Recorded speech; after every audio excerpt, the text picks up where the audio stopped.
to GarageMediaJunkies. I'm so sorry deeply from my heart to leave you without a few episodes this week, but it's been hectic, work, and also I'm getting older, and my kids, they steal a lot of my time. But what I'm going to do, I tell my family or my parents, when they complain about me, I tell them, well, you fucking enjoy it when you make me, so there you go. That's it. Today is a special one because we have a guest, and it's been a while, and I know some of you have been asking for it. So today is an interesting one, a guy that I find strangely, I guess, on Instagram and the lure of Instagram.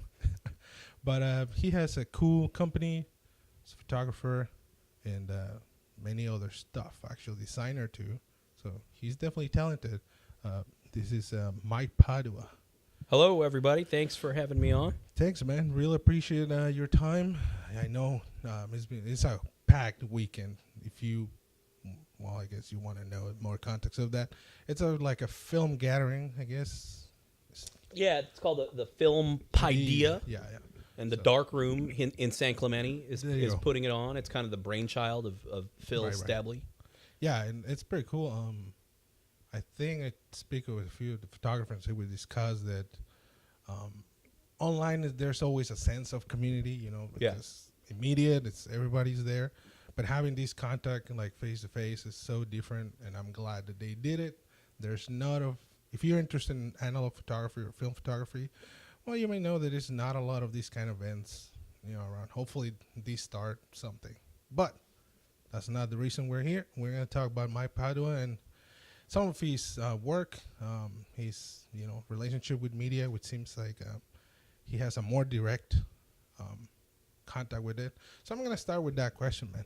Growing up, and you mentioned you're Filipino, right? So I am, yeah. I'm Filipino. I was born in the Philippines, right, actually. there you go. Yeah. So I want to know the interaction with media when you were a kid. What kind of shows you watch? What was the more popular stuff? There was restrictions in your house or not? Let's see. I was a kid. So I was born in 1978. So, growing up in like the 80s in California, it's going to be like the stuff that was on TV all the time. Of course, like the sitcoms, like, you had the Cosby Show. What were some of the big sitcoms? Silver Spoons was a big one in my house. Yeah. Cheers. That was a big one in my house. God, what else? And then horror movies, like the stuff. Really? Yeah.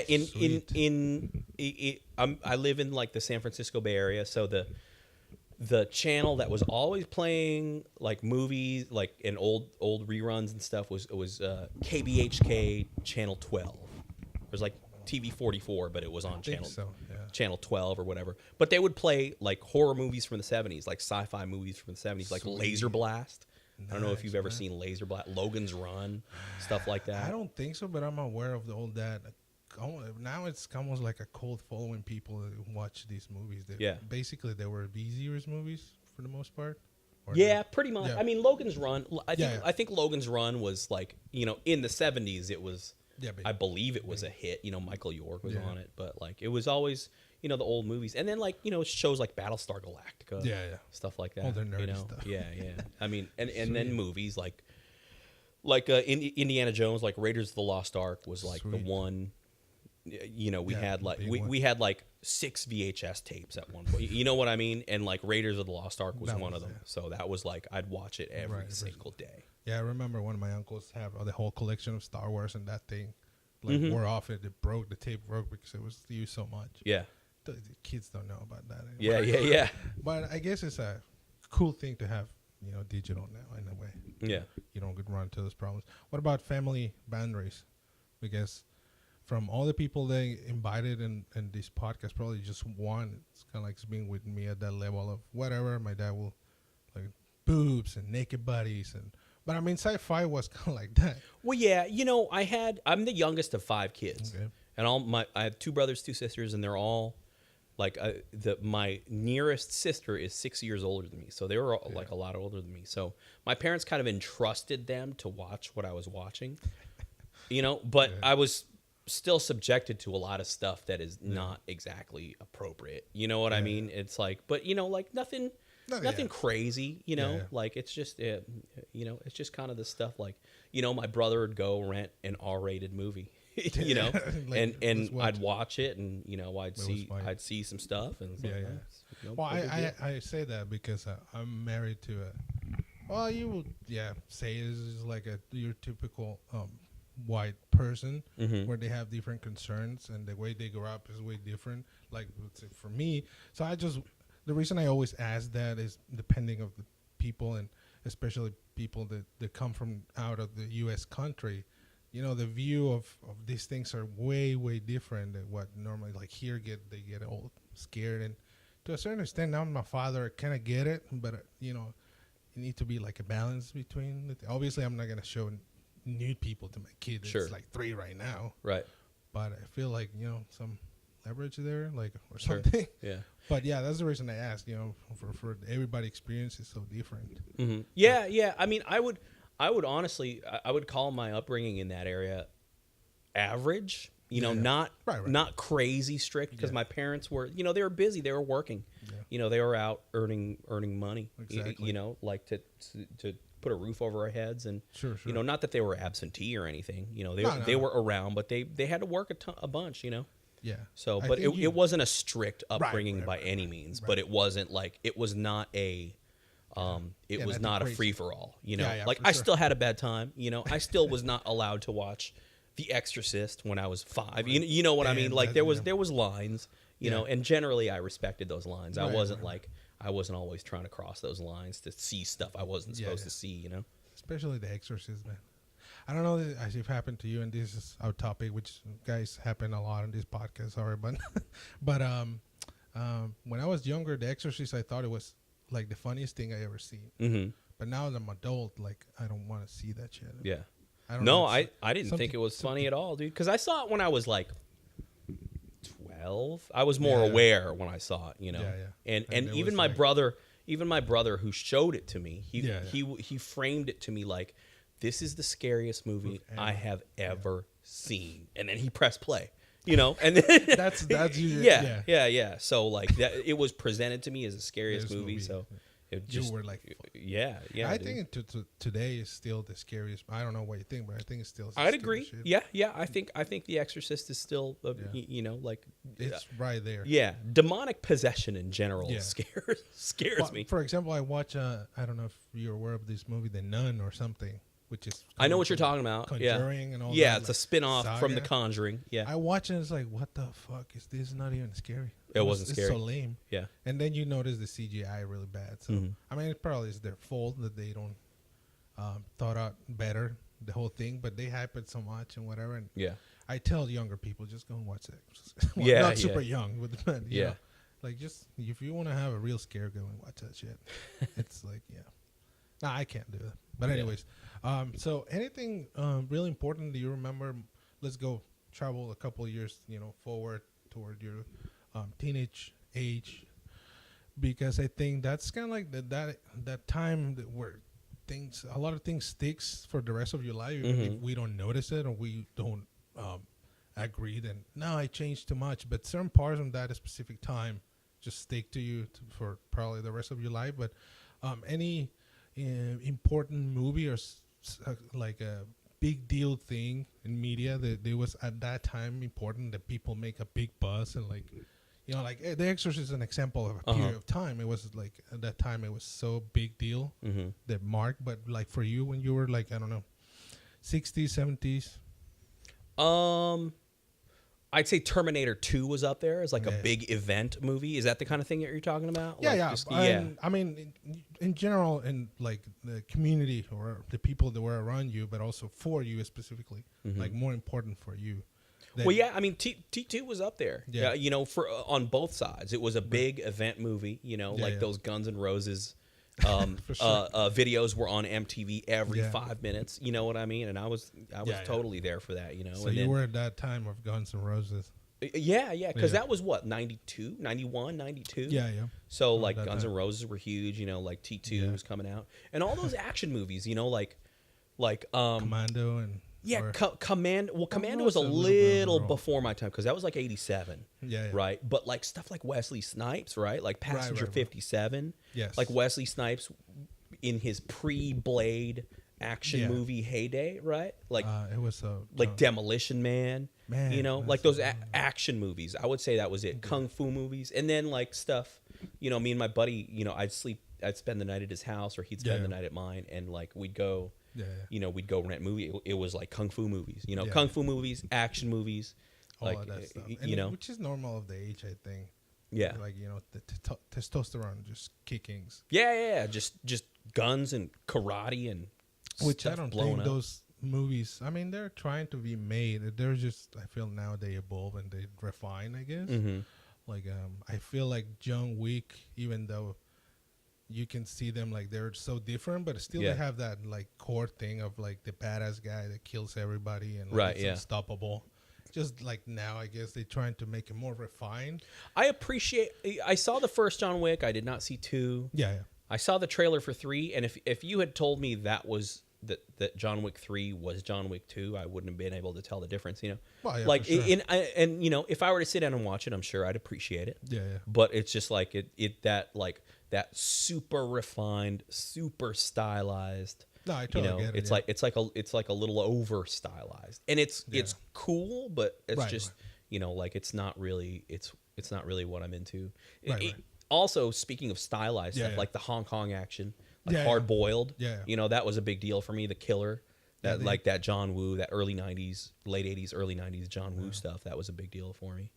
There Nice. was a fan site on Yeah, yeah. you know, early internet. You know, this is like '90s internet. I It was remember. yeah, it was called like I think it was called City on Fire, and it was Nice. all about John Woo movies. So I had that Yeah. bookmarked. You know what I mean? Sweet. Yeah, just like dialing up with my Yeah, AOL yeah. connection. I Just- think Korea is coming with a lot of awesome productions.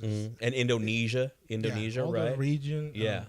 I recently watched a Netflix series called Kingdom, and I was surprised by it. I don't haven't know seen if it. I haven't seen it. I heard about it though. Yeah, it's about zombies, but like in the old days with empire and shit like that. So they're well known for their type of drama, Yeah. and somehow they merge it great with this zombie thing that's there. Mhm. I mean, if you hear about the like zombies, like period time dramas and Yeah. shit, like some people will be like, yeah, I don't want to watch that. But Yeah. it's so well like merged. It works really great. Yeah. At some point, you have the zombies that actually scare you the fuck of you, not like Walking Dead, and now they're just like in the Mm-hmm. Yeah. landscape. I don't know if you follow. Well, Walking yeah. Dead. Well, like the zombie thing, Yeah. you know, I was on board for the zombie thing. Like Zack Yeah. Snyder's remake of Dawn of the Dead. Right. That movie was freaking awesome, dude. Yeah. And you know, like at the beginning of The Walking Dead, you know, like I Yeah. still had like this inherent fear of zombies and the zombie apocalypse, and now Right. it's just like, okay, it's They're it's been in front of us for so long that it's not. But Yeah. but when Zack Snyder came out with that remake of Yeah. was it Dawn of the Dead or Day? I'm pretty sure it was Yeah, Dawn, Dawn of the Dead. Yeah. I love that movie, dude. It was great, you know, like, and that's the movie that introduced me to Zack Snyder as a filmmaker. I didn't really like his Yeah. later stuff too much, but you know, that movie made me take notice. Like, it made me go, "Who directed this?" Right. You know? Like I want to know like more Yeah. of these guys Mm-hmm. for sure. And what about video games? I know you mentioned me a couple of times. Like I'm a gamer, dude. Like, Yeah. let's yeah, do yeah. this shit. But you're probably I'm not being disrespectful, but you're a tiny bit older than me, a couple of years probably. Yeah, I'm 41. There you go. Yeah. Yeah. How old are you? 31. So there you Okay. go. Yeah, I'm But- 41. People would never wouldn't Yeah, guess yeah. that because, like, you know, No, you look. I've aged so gracefully. Yeah, you probably see the whole, as many things probably. Like I guess that's cool that you're entering, from my perspective, entering that age where you start finally seeing the I guess evolution of all these different type of hobbies or like passions that we have. Mm-hmm. But video games in specific, like I think now, if I'm not wrong, is the biggest entertainment business. Yeah, the I think in terms of dollar, like But yeah, pure yeah. gross dollars. It's like It's the biggest insane. entertainment industry. So yeah. like, can you give me a little bit of your insight, how you start? What was your first gaming experience, and then how it changed over time? For me, at least, I wasn't some point like, yeah, graphic.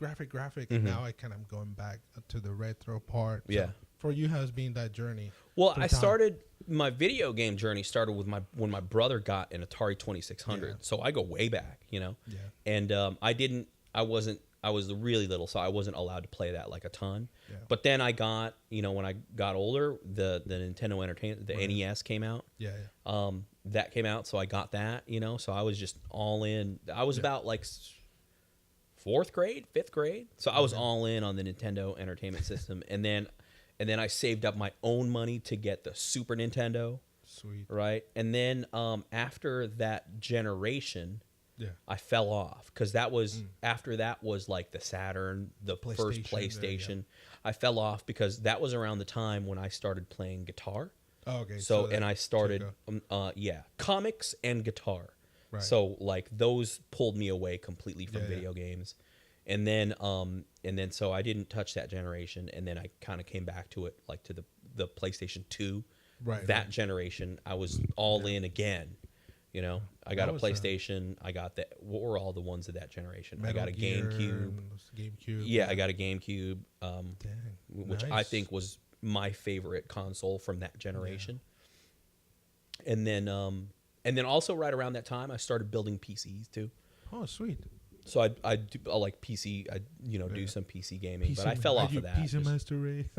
Well, no, you know what? Like I got tired of spending money on a new graphics card, and then the next time I had to upgrade my graphics card, it wouldn't work with my board, so I'd have to get a new board, and I got sick of that. So like after that, I was like, nah, no more. And then after that, it was like, starting from like the Xbox 360, I was just from that generation, I was just console on.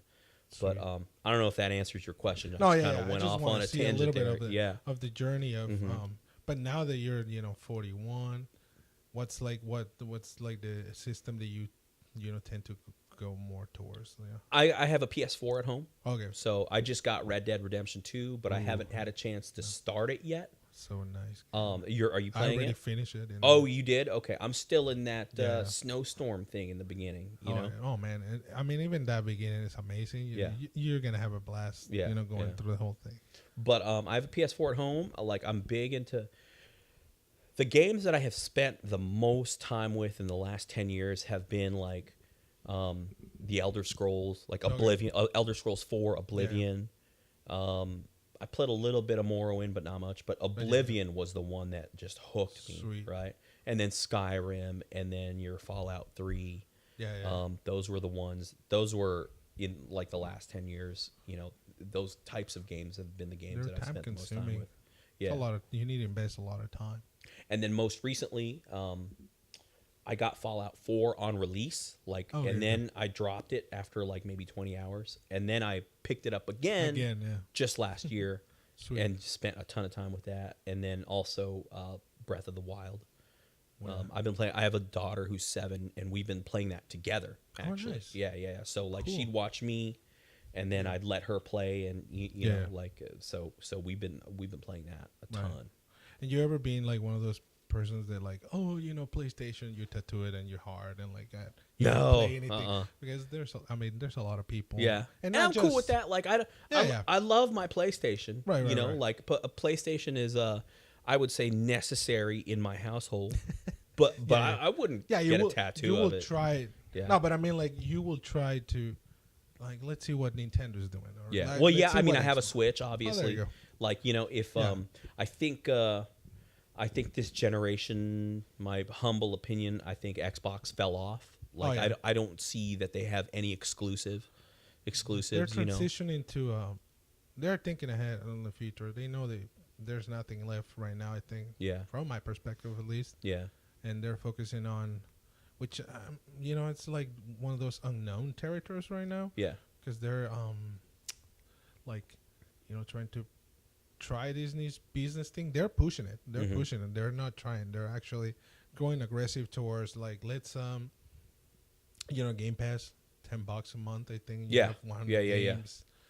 Recently, they announced that they're gonna put Xbox Live or something like that on the Nintendo Is Game Switch. Pass, is that a streaming service or No, no? no, you download the game on your Okay, on your all right. console and you're playing the console. So basically, games as a service. But I think that what they're trying to do is what you're saying, the streaming part, and I think we're kind of close. Internet, it's evolving so fast. We're close. Like even though, so I have at my house we have fiber. We have like I think it's 100 down. Yeah.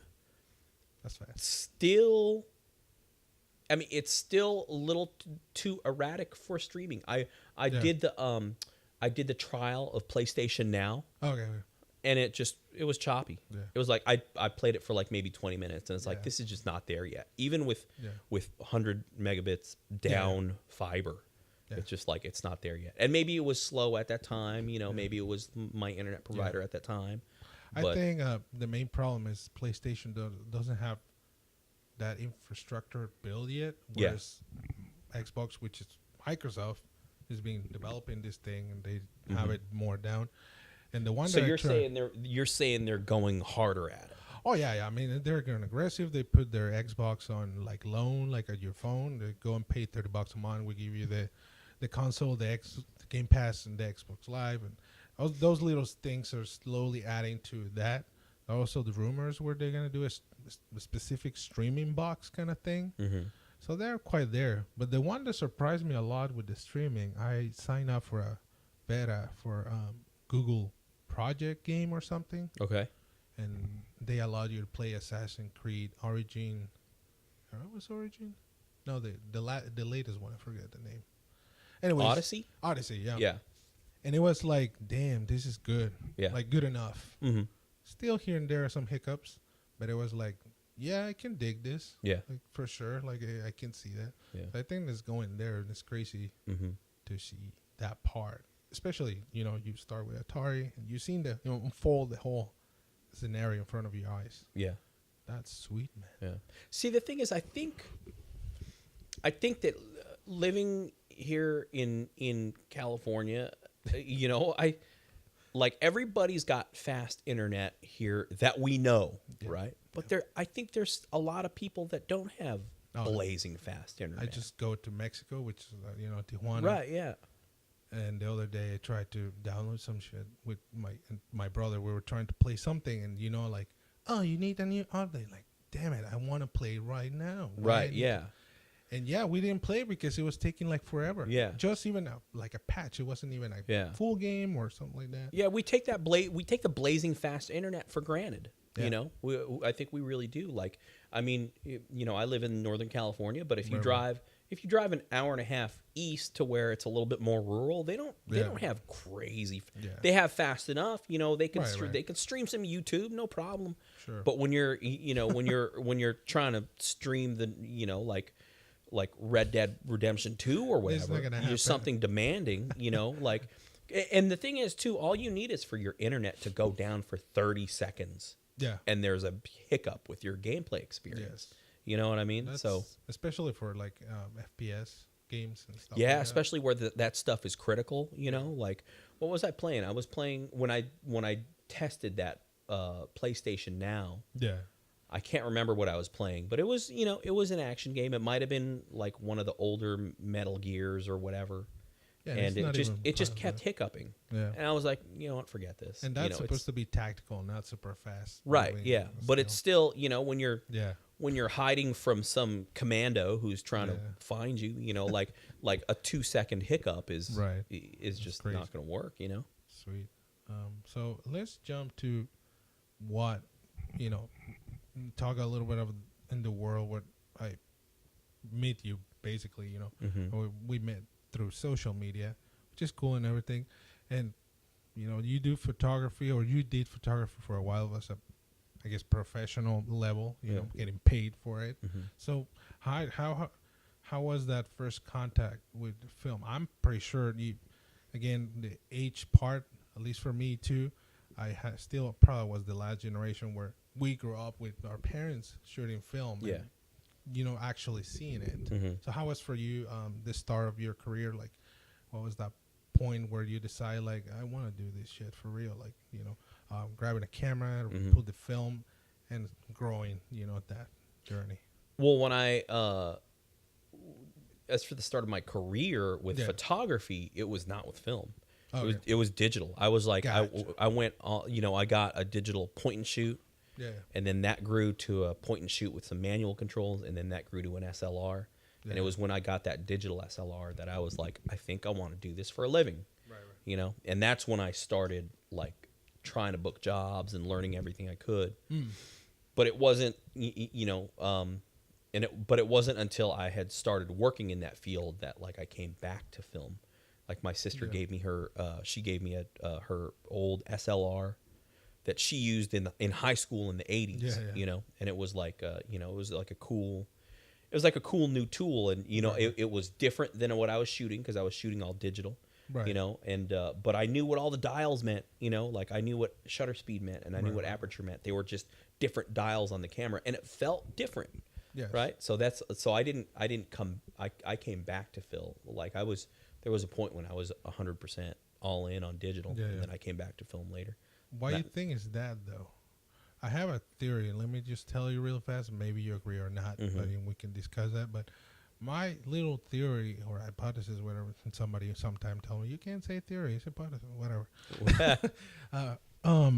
I feel like because we were that last generation with film, at least in my case, I saw it and probably I used it a little bit when I was a kid. Yeah. But then it was gone for a while.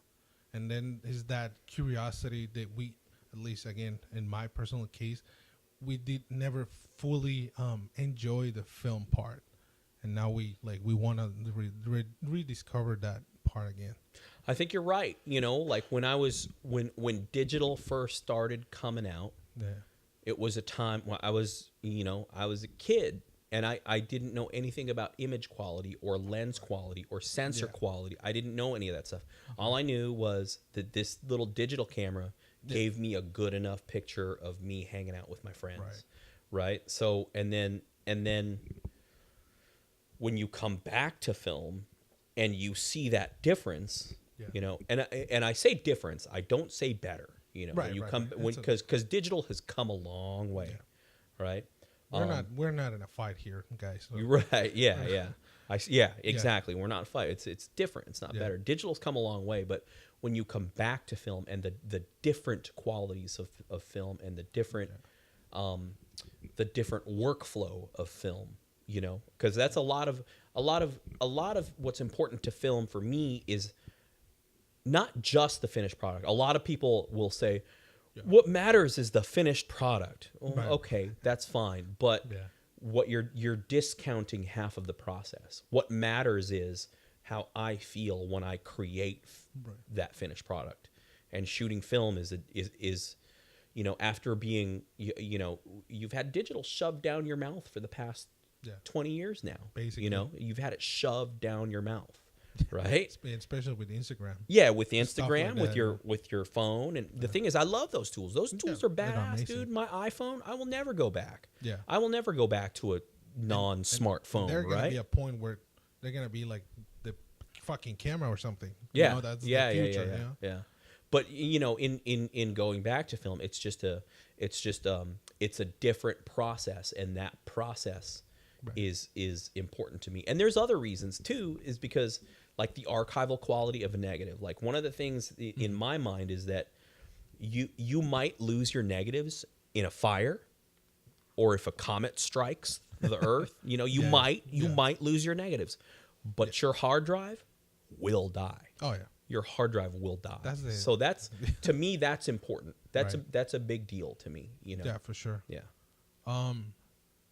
So your sister gives you the camera, and then, I mean, you're at that point you're already like have some ground cover and photography. You learn all the basics. Like I know exposure. I know how to compose. I know how to I know how to read light and all that stuff. Like I know how to make an image. Like for sure, with my own eyes. You're educated in the matter, for sure. Yeah, because I'd spent so much time learning how to do it. So there was a point where you decide, like, I think I like more film, and I'm gonna make that my priority, or you take both tools the same way, like you treat them the same way. The thing is, for my personal work, I don't shoot any digital for fun. Right. Right. If I want to have fun shooting a picture, I shoot film because it's just more fun to me. Again, going back to that different process and that different feel of that tactile feel of how I treat a tool and how a tool treats me. Like how a tool makes me think. But like for work and stuff, like like if I'm shooting a headshot for an actor or whatever, I'm shooting film because the thing is they want that picture that night. You know, like most they need, likely. Right? Yeah, it's like I need a headshot because I'm submitting for a role tomorrow. Yeah. And I need it. You know, so it's like, of course I'm going to shoot digital. You know, you don't want to screw it up. Yeah, but if I'm out like on an event like this where we're at, if I'm walking around with my buddies, like I'm gonna shoot film. Yeah. Do you feel that film somehow help you out to be better at digital or the opposite? I think it's a two-way street, actually. Yeah. I learned how to nail exposure with digital. Right. But I learned, how to, I think I learned how to be more decisive with composition and be more confident in my choices with film because you only have so many chances with film. And every click is caching. Right. Yeah, exactly. Like with digital, you just hold your finger down on the button 10 frames a second and you're like, like I'm not going to name names, but I have a studio space in my hometown and there is a very renowned photographer in the same building. Yeah. And she shoots Nikon. She's like a Nikon. I shouldn't say too much. She shoots Nikon, but she's got all the highest end. And then she'll shoot outdoors, so I kind of hear her directing models and stuff outdoors, and like drop your chin, like we go lean over here a little bit, and then I hear her camera going, and I think, what are you gonna do with those 64 pictures that you took of that one pose?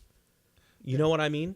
Yeah. Like what are you gonna do with that? The thing is, I did that too. Like I started shooting, I started shooting theatrical productions. I would spray and pray. I won't lie. You know what I mean? But like it gets to a point when you realize I just took 60 of the same picture. Yeah. You start to realize that.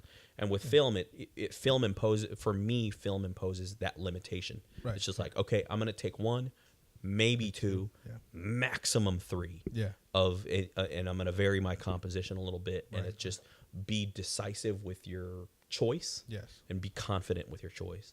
So, yeah. I sometimes shoot digital for portraiture. Mm-hmm. And since I start the analog part or the film part, help me out also to auto edit in the process when I'm shooting. I'm kind of editing already. Yeah, you're deciding. You're making the decisions beforehand. Because it's making you think. 400 pictures and then like it's the same fucking thing, and it's like 60, 70, and like the editing process become like these. You're in front of your computer. Yeah, it's like 4 hours. Like I don't want to spend that much time. Yeah, it's making you think. And a lot of people will argue, well, you can shoot slowly with digital too. You know? And I'm sure there are people who do shoot slowly, but like let's be real, that's not everybody. This is the analogy that I use. Yeah. If I have Girl Scout cookies in my cupboard, I can say I'm not going to eat the Girl Scout cookies. But guess what? 11 o'clock, I'm tired, I'm watching TV. Guess what I'm going to do? I'm going to eat the Girl Scout cookies, right? But if I take those Girl Scout cookies and throw them in the garbage, I'm not going to eat the Girl Scout cookies. That's my psychology. I know my own psychology. You know what I mean? Like I know myself well enough. It's like, I'm going to eat the Girl Scout cookies. I know it. Like who are you? Like you're not bullshitting anybody. You know that's how you are, and that's me. You know, and if somebody else is like, well, no, I shoot digital just like I shoot film. Fine, that's great for you. I'm happy for you. But people don't. But the general population, they don't. You know, like I go back to that portrait shooter who is an amazing photographer. Right. No doubt about like it, she'll pose a model and just machine gun it. Yeah. And I just go back to thinking, like, what are you going to do with those 60 pictures you took of that one pose? You're going to edit it down to one picture, right? And then again, we can argue that maybe that's what it drives her. Maybe that sound of trrr is like that's part that she needs. That's her process. That's- Maybe yeah. she loves the editing process, Yeah. right? Again, And it it's goes fun. back to her process. Maybe she loves that process, and that's her thing. Yeah. So I'm down with that, But I know Yeah, for you, just I don't want 60 pictures. No. I want the one. Like I'm gonna think out the one. nice, man. You mentioned that you work on BTS, taking BTS pictures for big movie productions, and I didn't know about that job until recently. Mm-hmm. And actually, Used to, not a lot anymore. I don't seek it out anymore. I'll take a job. Like I have a friend who's going to be shooting a feature film, so he asked me to be on that. Yeah. He's crewing up for that, but I don't seek it out. I used to seek out that work and do a lot more of it. Can you tell us a little bit of that environment and the work that you do, or just explain a little bit more, because it seems like a lot of, I wasn't aware, and now I study films and I do those things sometimes, but I never thought about that. There's somebody specifically there to take pictures of the whole process. Yeah. So every movie production, most television productions, they have a stills photographer on set. And so when you see an image of whatever the latest like Avengers movie or whatever, and you see Robert Downey Jr., looking all cool, posed and like you see like Chris Evans in his Captain America costume. Those images that you see on the internet are taken by a stills photographer. Right. People think that they're frame grabs from the movie camera, but they're not. They're taken by a stills photographer that's on set full time. Okay. So you shoot the action, in front of the camera as they're rolling.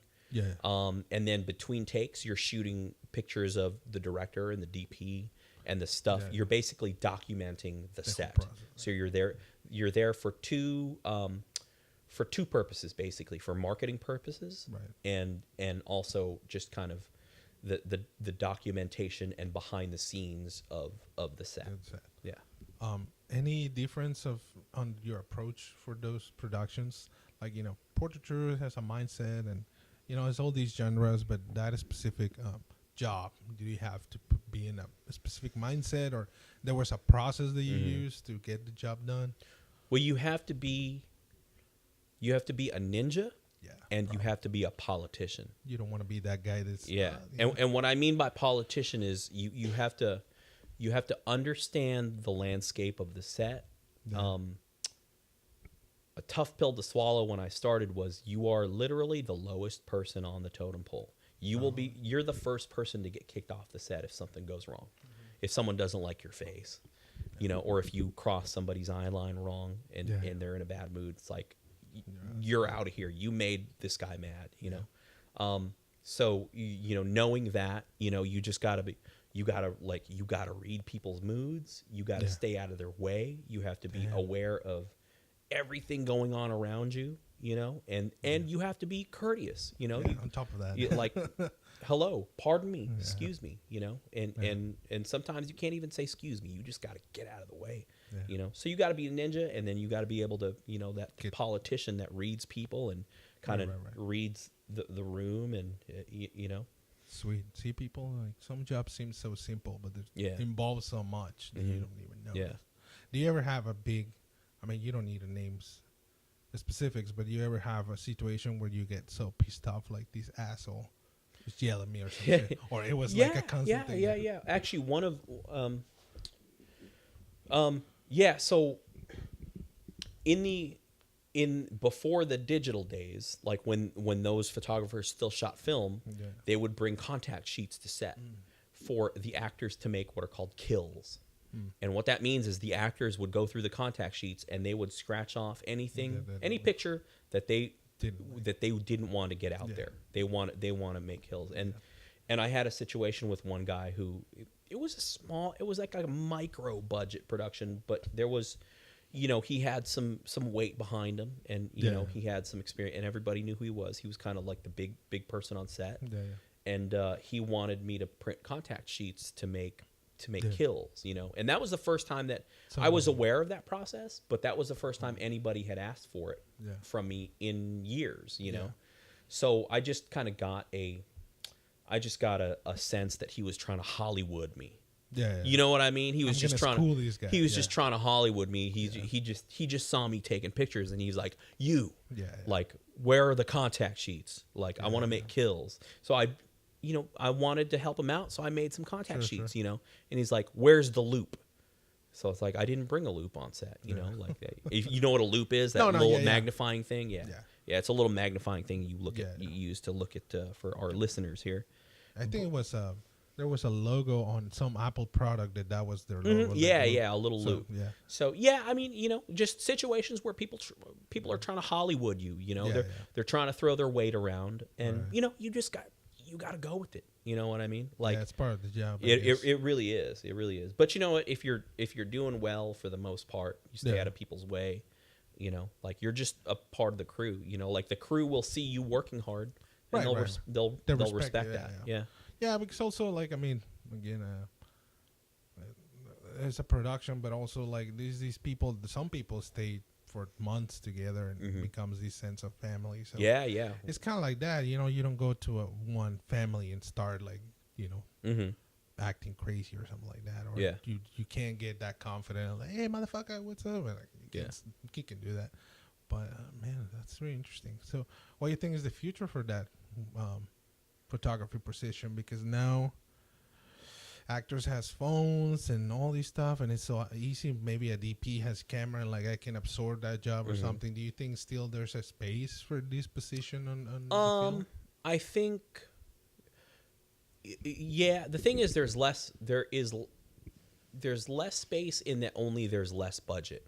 Yeah, Like well, everything is low budget now. You know what I mean? Something that would have been like in the 90s, like a mid-budget, you know, kind of large-ish production romantic comedy. yeah, Nowadays is low budget. yeah, You know, so so what happens is you're on set for less days. gotcha. Or you're on set only for what they call specials. Like they need like poster portraits of like an Right. actor, you know, or you're on set just for like, you know, okay, we have a fight scene, you know, And we want to capture or that. we're gonna blow up this car with a grenade or something, you know. It's like so you're only on fight for that, and, Right.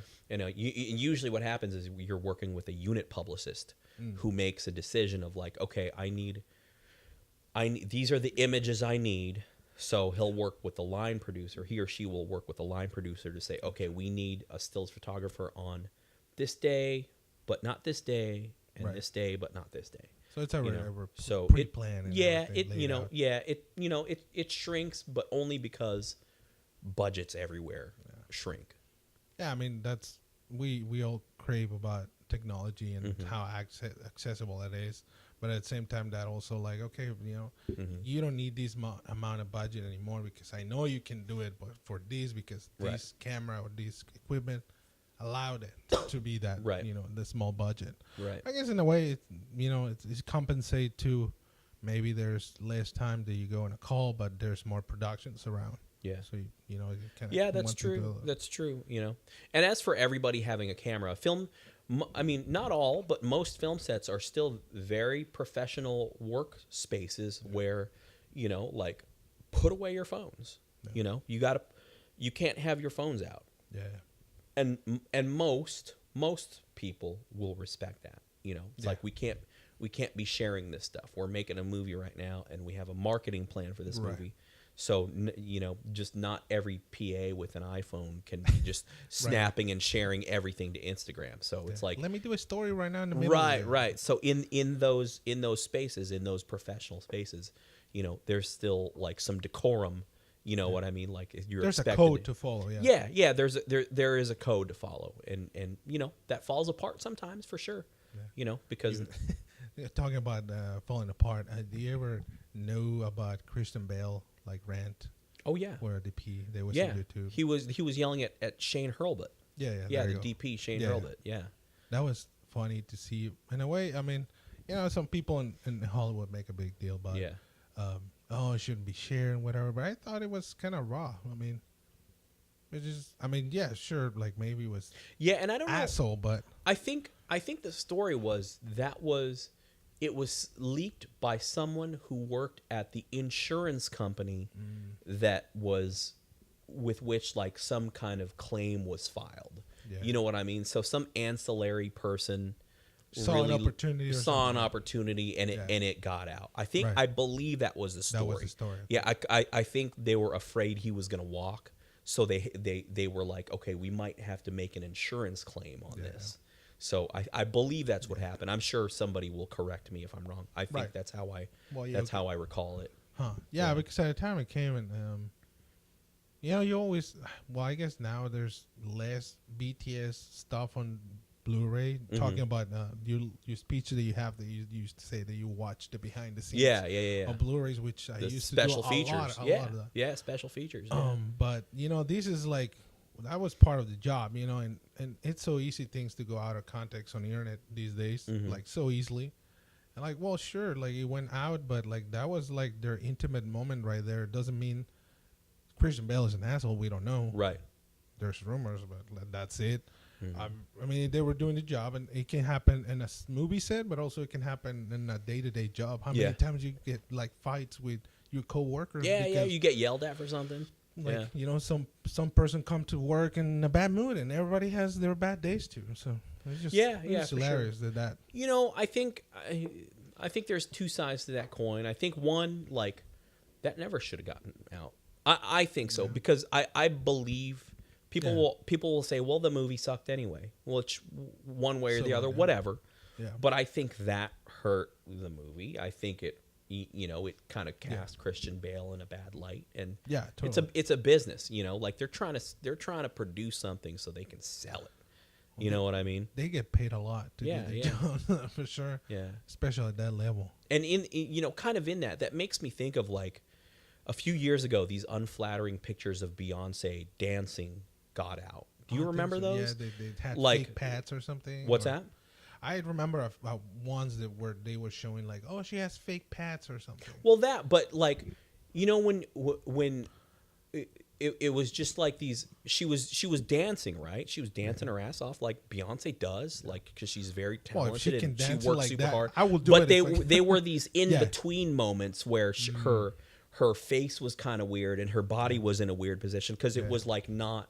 It was like an in-between shot. Yeah, you know, but what that made me think of is like, well, an editor failed. A photo editor failed. Yeah. You know what I mean? You're supposed to pick the best looking stuff of Beyonce. That's like rule 101 when you start photography. Yeah. You know, like you pick your best one. Yeah.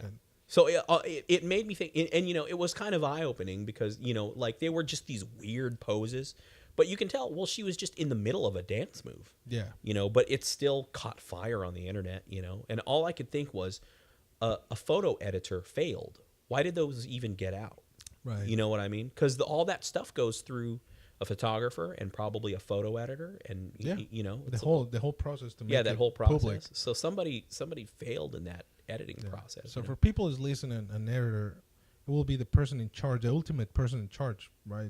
You can correct me if I'm wrong, where he will take the final decision and curate the work to either publish to a magazine or even newspaper, you know, like an article that you go through and like this fine, you approve it, it goes. Yeah, pretty much. Like, you know, different contexts or different things. But like, for example, like in a magazine situation, a photo editor is responsible for hiring the photographers to make the shoots and then kind of going through those photos and getting them retouched for, you know, final print and stuff. So it's kind of it's the person in charge of the photography, you know, and in that umbrella, the person in charge of the photographers. Right. So right. Yeah.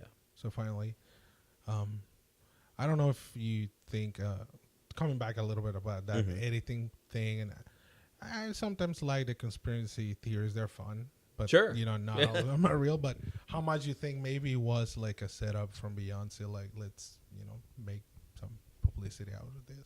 I mean, you know, I don't know Beyonce that well. That much, yeah.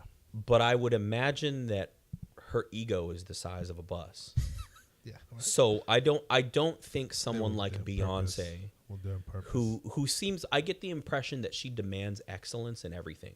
Yeah. With her crew, with herself, with the shape that she's in, with her choreography.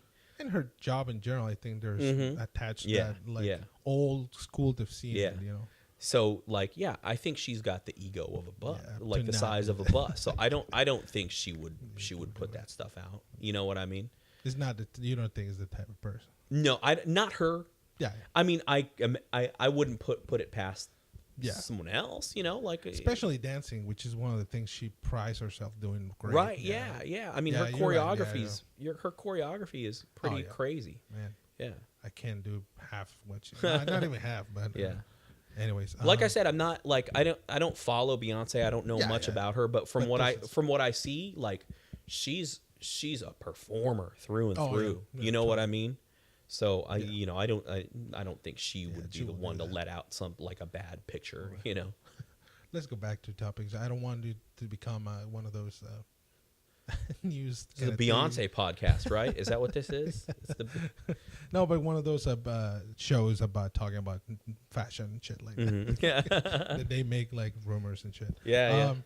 So before we go into the last section of the podcast, so we already covered briefly part of your journey and your professional career, but then you decide to go and put, I guess, some investment of your own to create this company to sell, film camera related products.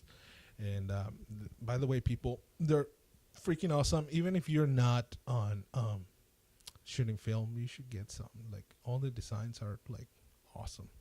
So can you tell me about like taking that step? Like, if first it felt natural to make that step, and then second, how you come to the decision to make that. Well, when I first coming out of high school, when I first started working, I started working in print shops and stuff. So I got exposed to graphic design, which was actually before photography. Graphic design was my first love. Sweet. So I wanted to be a graphic designer, but I got exposed to all the software and stuff. Yeah. And I learned all that software. And then, on my own, just because like I like to create stuff on my own, I would just make designs for random stuff. I would make like fake movie posters using pictures of my friends and stuff. And then which kind of years later when I came back to film, I thought like, I would like to make a cool film themed embroidered patch for my buddies, because I had like 6 or 7 friends who like we were all like all about film, and I wanted to make a patch for us, our dumb little club, And it was like 6 or 7 of them, but it was more expensive to make 7 patches than it was to make 25 patches. It was literally more money. Yeah. They wanted more money for 7 patches than for 25 for some reason, Always for those kind of things, you always want to do it for bulk, I think. Right. So I got 25, and then I gave those away, and then my buddies came back and said, "Hey, our buddies saw them and they want patches." So basically, it grew from that. Like I saw a demand and I saw this community growing. So I would just design more and design more. See what happened. Yeah. I made like it doesn't take much to make like an e-commerce store nowadays. I just take pictures of them. And it was an investment, like getting a run of patches, that takes some money. And getting like a new product out, every once in a while, every month or whatever the schedule is, that takes money. But yeah, I just designed like lapel pins and stuff like that, and then it moved on to the notebook, and I made I made a little a fanny pack, Well, let me tell you, it's a pretty badass fanny pack. Like I won't wear one, but probably that's the next purchase I'm gonna do. Like I saw the fanny pack, and like, I can rock that one. It's like it's suburb. It has this awesome like patch, like logo in there. Yeah. Like probably we should send him one to Dwayne Johnson. I don't know why. There you go. Yeah. He had a picture. He had a picture. Yeah. He had a picture of a fanny pack, like like the '90s of like of him just rocking a fanny pack. Yeah, but so now you're sort of in that business part where you're kind of the people from the community, the film community. I tried to find a better word to explain that, but it's it gives you the opportunity to open this business by itself, right? That's some income, and by the way, again, it's just a great work. It's not just they're throwing dollars to you. You probably work really hard. Like you say, it's really hard to put up more new products every month and designs and all the time invested. Said that, like give you the opportunity to do that, where you see film going? Like it seems this weird spot where, yeah, there's a lot of excitement, but I guess it's because the other day I was thinking that we may be that last group of people shooting film, and then it's like boom, we see them in other things, other products over the time. So what is your take, like, or what is it need to be done to sort of make it a longer term for film? That's a great question, man. And honestly, it's a really hard question because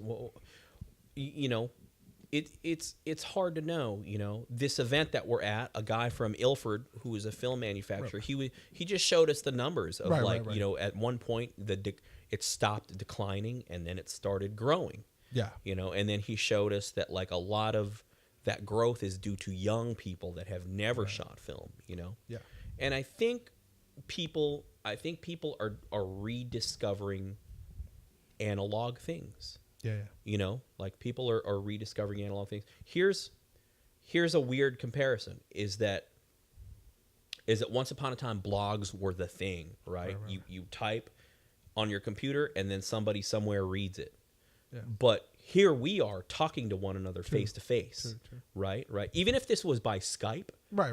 This is not by Skype. We're looking at each other in the eyes right now. I try to. Yeah. Even if this was by Skype, we're talking to each other. Right.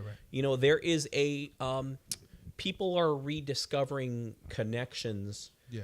That we took for granted for years, because once we thought okay, magazines are dead now. It's all about blogs. Yeah. Blogs are dead now. It's all about Twitter. Right. People rediscover things that worked. Because I think what ends up happening in a lot of industries is that the new thing takes over, pushes out the old thing. Yeah. But the old thing wasn't bad. Yeah. There was something working about the old thing. So I think there's some rediscovery there. I don't think film is going to make like the full scale comeback that it once was. Right. But I think it's going to coexist with digital for the foreseeable future. I really do think it's got a viable future for the foreseeable future, and it will kind of coexist with digital for a long time. It's just going to be a niche market. Yeah. Just like old vinyl records. They're there. They're back. And the other day I was in the store. They're selling again. And recorders. So it means people is buying it. Otherwise, they wouldn't be a target, for example. Right. Yeah, people are rediscovering things. Something pushed it out, right? Like CDs pushed it out. MP3 pushed out CDs, and and then people rediscover things that worked. Yeah, I guess the next thing is gonna be the cassette and all the stuff. You know? Super 8, I start seeing more people buying Super 8 cameras. The only thing is that process a little bit more tricky. I might believe. Well, it's expensive, dude. Yeah, like a roll or a cartridge and processing of Super 8 is coming up on like $80 for 3 minutes of footage, right? So like, I would love to shoot Super 8. I think it's cool looking. It's expensive, so that's the hump, And also, like, there's not the process of developing is not as intuitive as film. You can't do it yourself. Yeah. I mean, I've seen some videos on YouTube, but I see them like, I guess you can do it yourself, but I wouldn't. It's just too damn hard, But developing a roll of 35 millimeter, that's one of the easiest things in the world. Yeah. I think it's in our nature to try to touch things. Yeah. I mean, these. Yeah, we're humans. Yeah, we have these hands that, need to, I guess, manipulate things, create things. We're always being like that, and that's the reason that happened. Yeah, I asked you that question because I think I asked Matt, which if you don't know, you can follow him on Instagram or YouTube, Matt Day. That's the reason I asked him about his interaction with his kid, because with my kid, he's actually interested in that. He wants to take pictures. He understands like what's a roll. Well, and his capabilities as a 3-year-old, he knows that process. Like my dad needs to put the roll, and then this thing comes out, and that's how you take pictures. Like he's having the contact with it. Yeah. There's something about the process that's speaking to him, right? Yeah. Like, and I think like the Mike Bain, I think that's Mike Bain from Ilford. Part of the data he showed us is a big part of film sales are kids who've never shot film before. So they grew up digital. They didn't know anything else. Right. And the film process it makes their brain work differently. Yeah. It makes their brain work in a way that they had never experienced before. Exactly. And I think that's what they're discovering. Yeah. To simplify it, I think that's what they're discovering. Yeah. And then I think there's more process involved because digital, you move a few knobs and then you have certain style or Right. certain filters, I guess. But with film, you actually need to think about, okay, this film, it acts with this type of light on this way, and it's going to give me these other effects. So there's a little like puzzle kind of thing. Yeah. That you work You got to around. make those decisions. Yeah, exactly. Right? You have to experiment, find out what works for you. Right. And then you got to make those decisions. And then for the Totally. most part, I mean, scanning gives you so much leeway. Like color film has so much leeway that you can make color film look like anything. But it does kind of makes you make decisions beforehand. Yeah. And like I said earlier, you got to make more confidence in those decisions. Right. Totally. I think all we can say is if you're interested in shooting film, just go and do it. Like, don't listen.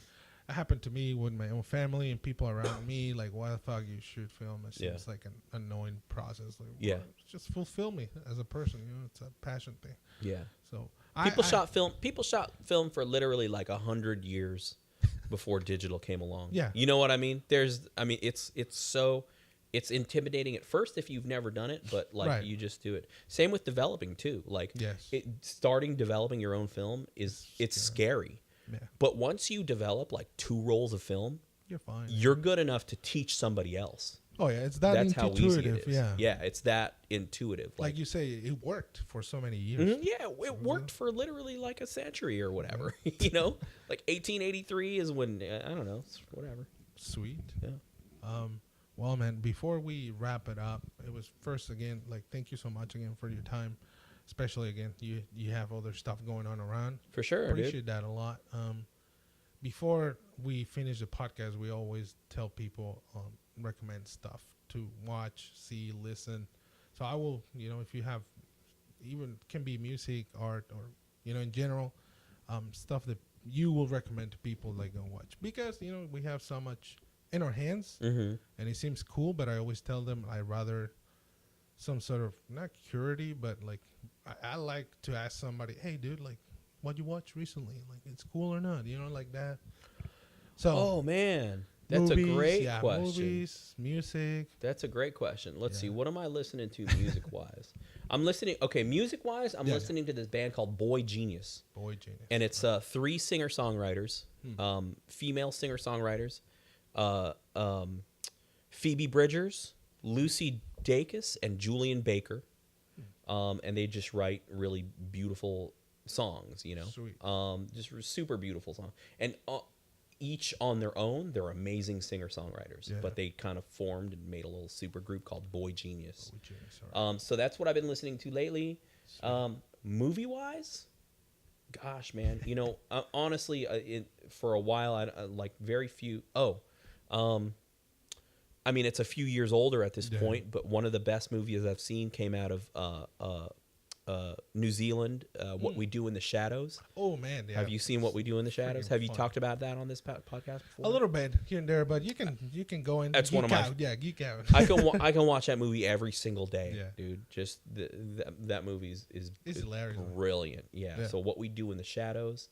And that's pretty much it. Oh, Fangoria for horror fans. Fangoria, which is a horror magazine, is back in print. Oh. So it was for decades like the go-to horror magazine for horror movies, Sweet, horror TV. Yeah. And then, with the decline of print, it kind of, went the way of the dodo bird.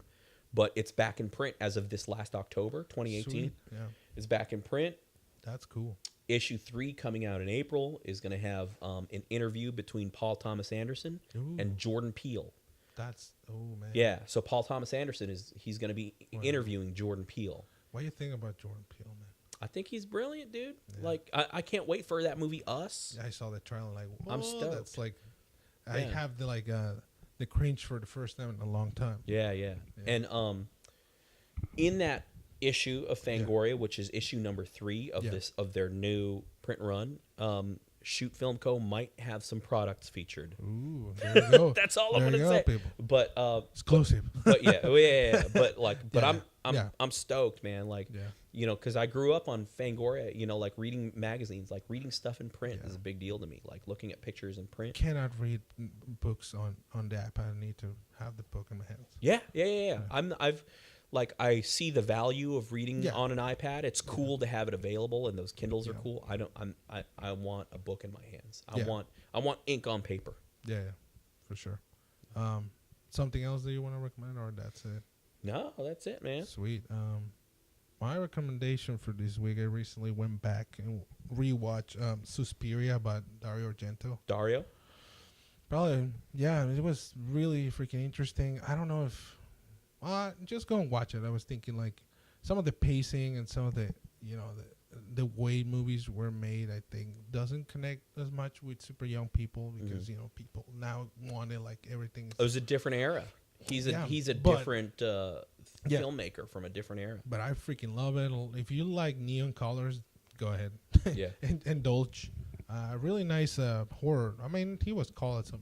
It's still called like one of the masters of The horror. masters of horror. Yeah. And I can see that. I mean, yeah, sure. By the time some limitations on effects and stuff. Right. There are a few scenes that look cheesy, Mhm. but overall it works. Is so great. The tense environment is there all the time. So I think that's a good horror movie if you want to, you know, spend a little bit and get out of the shit we get all the all the time. Yeah. The same thing. But I'm curious now to watch the new version. I hear good stuff. So let's see. Which it already came out, right? Yeah. It's a Yeah. couple months. It's Yeah. just so much stuff, man. I have like a backlog It's a of shit lot, that I need to dude. watch. Yeah. Like I don't have time. What about video games? You didn't play any? Well, you mentioned Red Dead. You're Oh yeah, I'm playing. That's the latest thing I bought, which I intend to play. Yeah, that's But always you know, the I best. played it for maybe like half an hour, kind of going through that snowstorm in the beginning. But I just haven't had time. I've been busy preparing for this event. Just kind of busy with life. Video games. Oh, I'm playing the Rise of the Tomb Raider. Okay. Really love. I mean, Tomb Raider was really iconic in the 90s. Yeah. Yeah. So, late '90s. They did a great That job. first gen PlayStation. Yeah, I mean, let's be honest. Like a lot of the times I watch it because I want to see Lara's boob. Sorry, I said it. It was a different time, Yeah. and I was super young too. So Yeah, of course. testosterone. But no, they did a great job with this like redone of the series. Like they did a great job. So I can wait to finish that game. All right, people.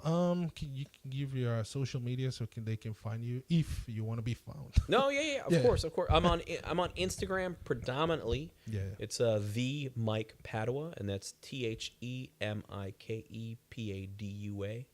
I'm on Twitter at Mike Padua, Yeah. and those are pretty much the big ones. Yeah. And then it's your website that shot. My website is shootfilmco.com. And that's the only website that they can find your stuff, right? That's the only website where they can buy like Shoot Film Co. merchandise. But I do have retailers, like some stores carry my stuff. But pretty much like my own shootfilmco.com. The only thing I can say to people is the quality and the passion. I think that's the word. Because I can see a lot of passion on your products. Mm-hmm. Like you think about it really well on the designs, everything. Is notice it like when you go through search on eBay and then see your products. There's definitely a difference in quality and caring on the product. So support the little guy. Yeah, And I give appreciate it. Some love. So there you go, people. Thank you so much for listening. This podcast wasn't recorded, but I'm gonna put it on YouTube, like the video, just because constraints and location. But let me know what you think about that. Give us more love with subscribing and all that crap. Give us 5-star reviews, please. We need them. I'm gonna start opening Patreon, please. So because I need so much money. I'm pretending I'm trying to become millionaire with this crap. But a lot of love. You can follow me at Hugo Mesa Soto on Instagram and YouTube. Chris and Sydney are going to be back soon. I know those are like the main highlight of this thing. They have stuff to do, and I don't have a lot of checks around to give. But that's it, guys. Thank you so much. To the next one, and adios.